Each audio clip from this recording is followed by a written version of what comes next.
Merci de continuer de faire confiance sur notre chaîne YouTube, le commentaire télévision. Nous sommes de retour aujourd'hui avec un nouveau sujet de cette émission. Il y a beaucoup de choses à discuter aujourd'hui, surtout en ce qui concerne les ministères de pêche et élevage.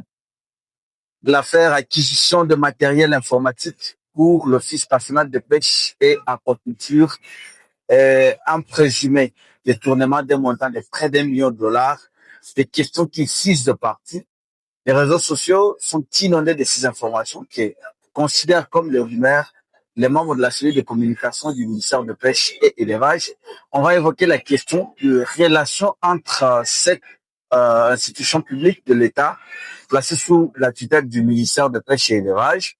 Et puis, on abordera, s'il y a possibilité, la question de bateaux de pêche. J'ai invité pour ça Deo Demosthène Kaloubi. Il est du ministère de pêche et élevage. Il est de la cellule de communication. Avec lui, on va évoquer toutes ces questions qui créent vraiment de la turbulence au sein de l'autre. Deo Kaloubi, bonjour. Bonjour Jonathan, bonjour à tous les téléspectateurs de les commentaires. Alors, vous revenez aujourd'hui pour la 1e fois. C'est pas la première fois que nous vous recevons ici dans cette émission, le commentaire. Il y a beaucoup d'informations. Nous avons vraiment eu besoin de vous. D'abord, la question liée aux relations entre le ministère de pêche et élevage pour lequel vous travaillez dans la cellule de communication et également l'Office national de pêche et aquaculture. Dites-nous d'abord, est-ce que ça va bien entre les deux? L'Office national de pêche et aquaculture, d'abord, Jonathan, c'est une entreprise commerciale de l'État, placée sous la tutelle administrative et technique du ministère de pêche, de la pêche et de l'élevage. Donc, dire que rien ne va entre les deux, ce serait une aberration. Donc, l'ONPA est placé sous la tutelle administrative et technique, je le disais tantôt, du ministère de la pêche et de l'élevage, et personne ne fait dissocier les deux. Ok, merci pour cet éclaircissement. Mais alors, nous apprenons que l'Office national de pêche et élevage n'a pas de matériel japon. Et c'est le ministère de pêche et élevage qui devait les en procurer. Alors, à ce jour, les informations relayées disent que 1 million de dollars serait, je ne sais pas, décaissé ou entre parenthèses, je ne sais pas le verbe à utiliser. Mais jusqu'à aujourd'hui, l'ONPA souffre de problèmes de matériel informatique. Et on sait pas cette information, nous l'avons lue à travers plusieurs panneaux, à travers des vidéos liées sur les réseaux sociaux. Quel éclaircissement avez-vous à donner par rapport à cette information? Bon, l'éclaircissement d'abord qu'on doit donner à ce niveau est que l'Office national de pêche et aquaculture n'a pas de locaux. Jusqu'à présent, le ministre Jean-Pierre Tshimanga Bwana, depuis son avènement à la tête de ce ministère depuis mi-juin 2024, a amorcé le démarche avec son collègue de ministre de l'urbanisme, celui de budget, ainsi de suite, juste pour que l'ONPA puisse avoir des locaux ou juste des bureaux et avoir un financement. Donc, à ce niveau-là, c'est dans cette même démarche que le ministère avait, sur instruction de la primature, sollicité un montant qui n'est pas d'1 million, un montant évalué en dollars à 979 883,22 dollars pour acheter ou pour soutenir cette acquisition des matériels informatiques et équipements. Alors, comme l'exigence avec la transparence émise par le chef de l'État, on ne pouvait pas décider sur une entreprise ou une société donnée pour gagner ce marché. Il fallait un appel d'offres selon le principe de la passation du marché public. On a lancé l'appel d'offres, il y a eu sélection. Après sélection, il y a eu avis de non-objection de la Direction générale des marchés publics DGCMP. Et après cet avis de non-objection, il y a eu transfèrement de ce dossier au niveau de la primature et jusqu'à ramener les dossiers au ministère du budget. C'est tout ce qu'on a eu à faire. Dès lors que la société, au niveau de la sélection, après l'appel d'offres, il y a eu plusieurs sociétés, une trentaine, et l'avait tombé sur la société GRJ Corporation. À partir de cette société-là, qui a été sélectionnée ou qui a gagné les marchés, tous les comptes ont été déversés au niveau du ministère des budgets pour que la société en question puisse bénéficier des décaissements. Et d'ailleurs, dans les normes, on ne donnerait pas les 100% de cet argent. On commence d'abord par les 20, le 30%, ce qui va faire 50, pour que la société commence à faire de sa bonne foi, livrer les matériels. C'est en termes de tout que la société devrait recouvrer ces 50%. Mais au moment où je vous parle, Jonathan Boukassa, la société GRJ Corporation n'a même pas encore reçu un rond du ministère du budget dans ses comptes. Donc, vous voulez dire que j'en arrive. La société n'a encore rien reçu. Ni moins le ministère. Le ministère n'est au courant de rien. Mais on regarde qu'on parle de détournement. On a détourné quoi? Les papiers ou quoi? Anticipativement, pour dire, j'ai suivi votre question, vous voulez dire, non, vous voulez dire que... Il s'agit d'un document qui se trouve sur les réseaux sociaux. C'est ce document qui a même aidé à boutiquer certaines informations. Mais les documents en question... que vous évoquez, c'est le document avec tous les détails. Les montants, les documents que vous évoquez, cher frère Jonathan, les documents en question, lisez bien les documents. Les documents, c'est l'avis de non-objection que la DGSMP a émis. C'est pas un contrat. C'est pas un contrat. Oh. Donc, réalisez bien ce document, vous trouverez que c'est l'avis de non-objection de la DGSMP.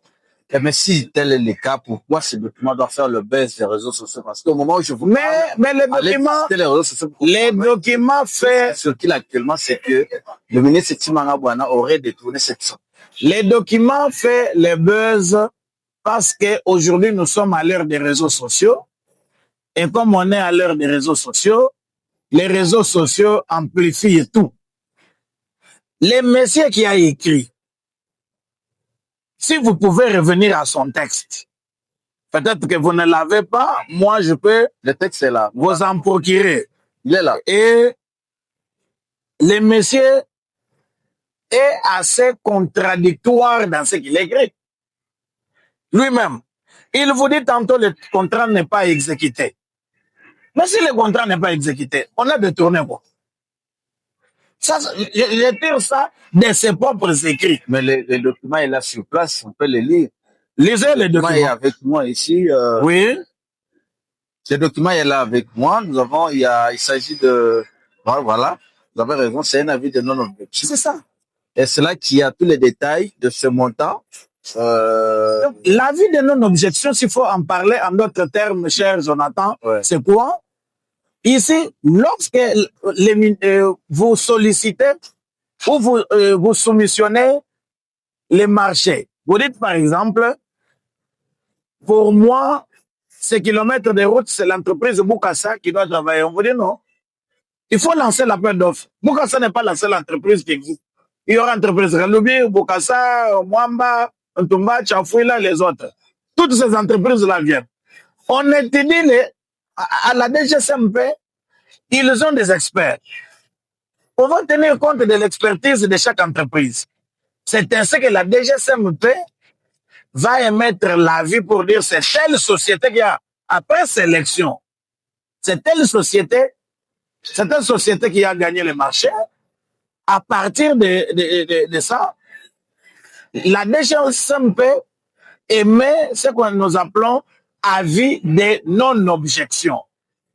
C'est-à-dire, on ne s'oppose pas On ne s'oppose pas à l'acquisition du marché par cette entreprise. Ouais. Maintenant, dans l'avis de non-objection, la DGCMP dit quoi? Avis de non-objection. À son Excellence le ministre des Pêches, Excellence monsieur, j'ai l'honneur d'acquiser bonne réception de votre lettre. On a donné la lettre, l'avis de non-objection, les projets de contrats relatifs à l'acquisition d'équipements et matériel informatique et accessoires pour l'Office national de pêche et aquaculture, ONPEA, et vous en remercie. Dites-moi ici, quand nous lisons, après examen de votre requête, la Direction générale du contrôle des marchés publics émet l'avis de non-objection sur les 10 projets de contrat assignés entre le ministère des Pêches et de l'Élevage et les établissements JRG Corporation au coût de 979 883,22 $, Ouais, jusqu'à ce répartis, s'il vous plaît, de la manière suivante. On a donné lot 1, lot 2. Dites-moi à ce niveau, est-ce que la DGCMP a dit que nous venons de verser, monsieur le ministre, dans vos comptes ce montant? Le document est officiel. Ce document est adressé à quoi, qui comme employateur? Nous avons monsieur le chef de l'État. Il y a chef du gouvernement, ministre d'État, ministre du budget, ministre des Finances, secrétaire général de la pêche et l'élevage, directeur administratif et financier du ministère de la pêche et élevage. Bon. Donc, vous voulez nous convaincre que ces documents, bien qu'ils circulent sur les réseaux sociaux, celui qui l'a fait circuler sur les réseaux sociaux ne l'avait pas bien lu ou il a des intentions de nuire. Mais, mon frère, heureusement que les documents sortent de votre téléphone. Si moi je vous faisais lire ce que j'ai, vous alliez dire le contraire. Les documents, et là, c'est écrit avis de non-objection de la DGCMP, Direction de contrôle des marchés publics. Dites-moi, même dans l'unique phrase de ce document qui dit que M. Tchimano Bouana, ministre des Pêches et l'Élevage, nous venons de mettre à votre disposition montant tel pour ça. Bon, maintenant, jusqu'à ce stade, nous... Alors, on a détourné quoi? Non. Jusqu'à ce Comment stade, on parle de détournement quand on présente un avis de non-objection? jusqu'à ce stade, c'est de la folie. Clair. Vraiment, c'est clair. C'est de la folie. Mais alors, dites-nous en étant alors avec cette démarche d'acquisition de matériel informatique. Où en est-on alors? Jusqu'à où? Non, mais on est au niveau du ministère du budget. Dans les documents du ministère. Si vous voyez l'empiliation. Oui, c'est le ministre du budget qui doit décaisser les montants. Et c'est là maintenant le vrai problème, Jonathan. Le décaissement de ces montants se fera dans les comptes de la société RJRJ Corporation. Pas dans celui du ministère. Comment? Il y avait 15, 30, 20, 50 sociétés. OK. Entreprises qui ont ça, sollicité. C'est plus important à suivre. Hein? Et quand on sélectionne, c'est pourquoi je vous ai dit, les étapes, on doit savoir. Vous avez suivi avec moi le procès Moutamba. Je ne sais pas si les gens ont oublié. Dans le procès Moutamba, il était question de quoi? Passation de marché de gré à gré. Si nous, on avait intention de détourner ou de voler ou quoi que ce soit, on aurait passé ce marché de gré à gré, mais le marché a suivi toutes les procédures. On a lancé l'appel d'offres. Il y a eu sélection. Après sélection, avis de non-objection. Après avis de non-objection, signature du contrat. Après signature du contrat, soumission des dossiers à la primature. La primature a donné son avis. On est allé au ministère du budget. Dites-moi. Merci. Dites-moi tout simplement, à ce niveau, où est-ce qu'on peut parler de détournement? Mais d'ailleurs, c'est lui qui a fait... Quelqu'un qui veut détourner, oui. Mais il suit toute la procédure scrupuleuse. C'est bien éclairé de votre part. C'est lui qui a fait, parce que les documents, nous l'avons eu. Moi, je rappelle que c'est par le canal des réseaux sociaux. Parce que tout de départ, vous l'avez reconnu, jusqu'au jour d'aujourd'hui, l'Office national de pêche et aquaculture est encore en dessous des actes. Et quand vous dites qu'il y a de bonnes relations entre les deux institutions, Jusque-là, je ne sais pas comprendre pourquoi ça continue à avoir cette envergure. Mais moi, je ne sais pas. Je ne sais pas si on s'entend. Si on s'entend bien. L'office est créé en 2022. Ces animateurs ont été nommés en 2023. Tchimanga Bwana est ministre en 2024. J'ai lu encore les gens qui écrivent Tchimanga Bwana a saboté la révision du chef de l'État. On payait à impayé 27 mois. Ouais, il s'agit aussi de ça. Entendons-nous. Ouais. Tchimanga Bwana lui-même est ministre, il y a combien de mois? Mais il y a une continuité de l'État. J'ai dit Tchimanga Bwana est ministre, il y a combien de mois? Aujourd'hui une année. Et alors, on a saboté 27 mois les efforts du chef de l'État. Je l'ai dit tantôt, dès l'entame de mon propos. Donc, s'il faut comprendre, ce n'est pas... permettez-moi de vous répondre. Ouais. Je l'ai dit en connaissance de cause que dès l'entame de notre mandat comme ministre, on a tenu la réunion avec l'ONPE. On a fait l'état des lieux. Henriette Ouamou, présidente du conseil d'administration de l'ONPA, et Pikir Boy Lokuta, DG de l'ONPA. Je ne cite que ceux-là qui engagent l'ONPA. Ils savent à quel niveau on est avec les démarches.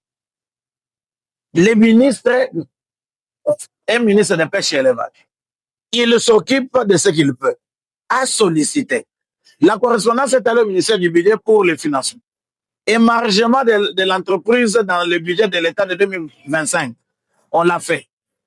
Si on est bloqué au niveau du budget, c'est pas la part du ministre. Mais le ministre ne cesse de le rappeler. Le ministre de l'urbanisme a été sollicité pour qu'on ait des locaux. Plus grave, le ministre a envoyé son équipe ou ses services. On est allé jusqu'au niveau de Kinkole. Là où il y avait ONP, du temps d'Isaïe, qui est devenu aujourd'hui ONPA, au débarcadère intégré de Kinkole. On a même délogé le service national de développement des pêches et aquaculture, SENADEPA. Un service du ministère qui émarge du secrétariat général de la pêche et élevage. On l'a délogé de sorte que l'ONPA puisse occuper ces bureaux. Si les responsables de l'ONPA n'ont pas voulu occuper les bureaux à ce niveau-là, nous allons continuer d'accuser les ministres. Je comprends pas. Donc, là, c'est déjà une autre brèche que vous soulevez. Parce que tout au départ, moi, j'ai lu certains de vos actes sur les sites de certains médias où vous dites que le DG lui-même, le DG de l'ONPA a reconnu que les rumeurs qui circulent ne sont pas fondées. Mais il reconnaît que ces rumeurs ne sont pas fondées. Et aujourd'hui, vous l'accusez de n'avoir pas accepté un bureau qui en... Je n'accuse personne. Alors, j'ai dit ceci. Les services du ministère sont descendus avec les responsables de l'ONPE au niveau des débarcadères de Kinkole. On leur a même montré, on a délogé les bureaux de SENADEPA pour que l'ONPA puisse occuper ses locaux. Ouais. À ce niveau, nous disons que donc le ministère de Pêche a lavé les mains. Non seulement laver les mains, on a donné d'abord ce qu'on... La plus belle fille du monde ne donne que ce qu'elle a. Les bâtiments de l'État qui relèvent du ministère de la Pêche et de l'Élevage, c'est les bâtiments de l'ex-ONP que SENADEPA occupé. À la création de l'ONPA, personne n'en avait parlé. C'est quand tu m'as vient qu'on a sollicité qu'on occupe d'abord. Donc à ce niveau, nous supposons que l'ONPA occupe d'abord ce bureau-là, en attendant. C'est pourquoi nous cherchons les locaux, les équipements et matériel informatique à leur donner. Nous leur donnons les matériels. S'ils n'occupent pas les bureaux-là, tant pis pour eux. Mais au moins, ils le savent. Mais jusqu'à ce jour, on les voit se réunir en dessous des arbres. On ne sait pas c'est quoi la finalité. Bon, je me réserve de tout commentaire. Je ne suis pas de l'ONPA, je suis du ministère de la Pêche et de l'Élevage. Je ne parle que de ce que le ministre fait et ce que le cabinet est en train de faire. C'est pourquoi je communique. Donc, et je vous parle. Les conseillers juridiques du ministre, en compagnie des administrateurs de l'ONPA et tant d'autres services, ils ont fait la descente. Ils le savent. Moi, Bon, chers amis de l'ONPA, vous ne pouvez pas vous plaindre parce que le bureau est là.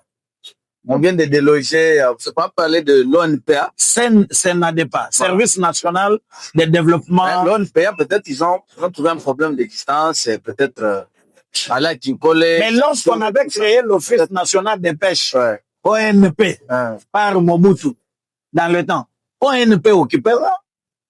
Toutes les activités de pêche se passent à Kinshasa et c'est où? Ça déroule on peut retenir qu'aujourd'hui. Ça ne constitue même pas un dossier, ça ne constitue même pas un dossier pour lequel je suis ici. Vous appelez, je suis ici pour entendu beaucoup de choses sur les réseaux sociaux. On va voir cet éclaircissement au cours de cet entretien.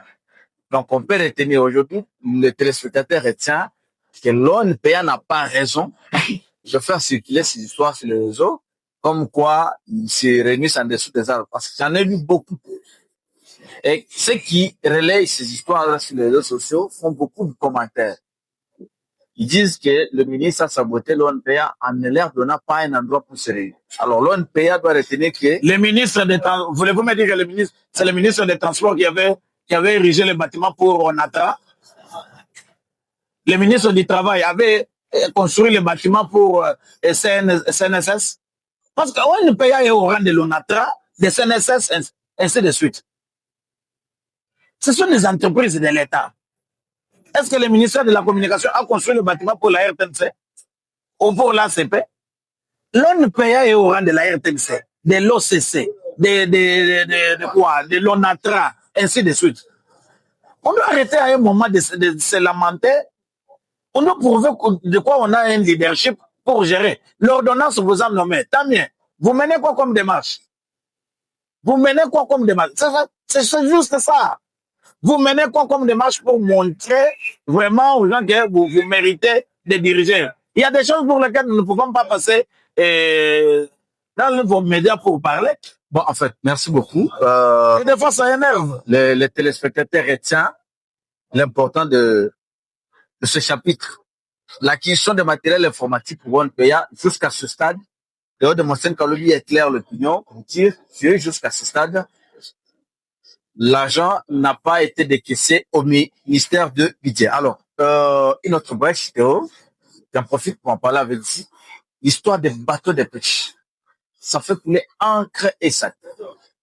Il y a aujourd'hui plusieurs mois, on a parlé de cette histoire des bateaux de pêche. Les bateaux étaient en cours de route. Nous avons vu certains bateaux accostés à Boma. En fait, il y a beaucoup de choses qui se racontent autour des histoires des bateaux de pêche. On parle de certains bateaux en panne. Il y a même un monsieur, Jean-Paul lui, qui dit que le ministère a décaissé de l'argent de l'État pour aller gaspiller ça en Égypte et en Espagne, alors que nous avons des sociétés qui peuvent fabriquer des bateaux ici sur place. Donc, il y a beaucoup de choses. Bon. Dites-nous en quelques mots, est-ce que les bateaux sont... Je commence d'abord par réagir à ce que le monsieur l'a dit. Ouais. Le monsieur dont il est question ici. Il y a une chose.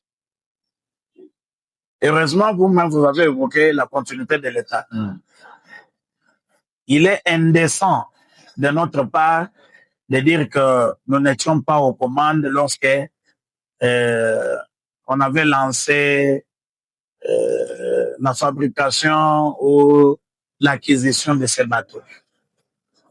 Mais ce qui est là, le travail était déjà amorcé. Nous sommes allés, nous avons donné un coup de pouce. Les bateaux aujourd'hui, comme je l'avais dit au cours d'une émission, les bateaux de Damiette en Égypte sont là. Les bateaux ont accosté bel et bien au port de Boma. La société Yetu, qui avait gagné le marché. Là, il s'agit de trois bateaux. Il y a les trois grands bateaux et 5 petits bateaux. Ouais. Il y a les 3 grands bateaux de 27 mètres et 5 bateaux qui sont là, à peu près 12 mètres. Nous avons également l'entreprise Areza qui a fait fabriquer des bateaux à Barcelone, en Espagne. Nous avons 7 bateaux, dont 3 encore un bateau et 4 petits. Donc, le total est de 7. Il y a 7 en Espagne, 7 venus d'Égypte et 8 venus d'Égypte. 15. Ce qui fait à peu près 15 bateaux et l'on pourra utiliser pour l'industrialisation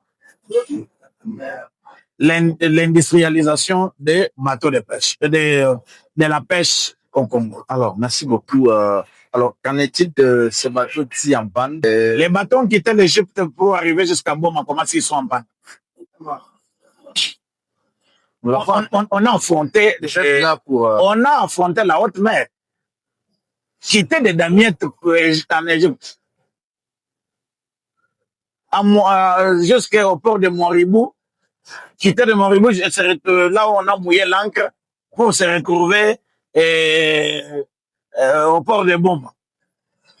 Vous pensez que des bateaux en panne peuvent arriver comme ça? Il s'est posé un petit problème de moteur pour le bateau Etienne Tshisekedi, qui avait un moteur de manne et on avait remplacé ce moteur-là. On a fait la commande pour remplacer ce moteur. Alors, en quelques lignes, qu'est-ce que vous dites à nos téléspectateurs qui attendent de première personne à leurs assiettes? Je dis à tous ceux qui nous suivent d'abord que l'histoire de détournement, c'est une histoire montée par un certain Pascal Sangadji, qui était secrétaire du ministre Bokele.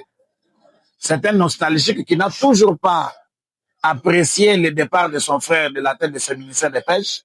Et c'est lui qui a monté cette histoire de toutes pièces. Je ne manque pas de le dire. Il faut qu'on se dise d'autres histoires sanguinantes. Les efforts que ne cesse de fournir le ministre Jean-Pierre Tshimanga Bwana depuis qu'il est là pour redorer l'image de notre secteur halieutique au Congo. Ces efforts ne sont pas les moindres. Le chef de l'État leur fait confiance, lui a donné toute sa confiance, raison pour laquelle il a été reconduit au gouvernement Souminois 2. Au moment où je vous parle, le ministre se trouve à Livingstone, ville, en Zambie, où il est en train de présider la conférence des ministres de l'autorité du lac Tanganyika, ALT. Avec Tshimanga Bwana, notre pêche est revenue sur l'échiquier international. Donc, nous sommes rentrés dans les organisations régionales et sous-régionales de pêche. Donc, les efforts sont fournis et nous sommes très contents qu'à bientôt, les poissons seront sur les assiettes parce que le ministre avait visité les bateaux de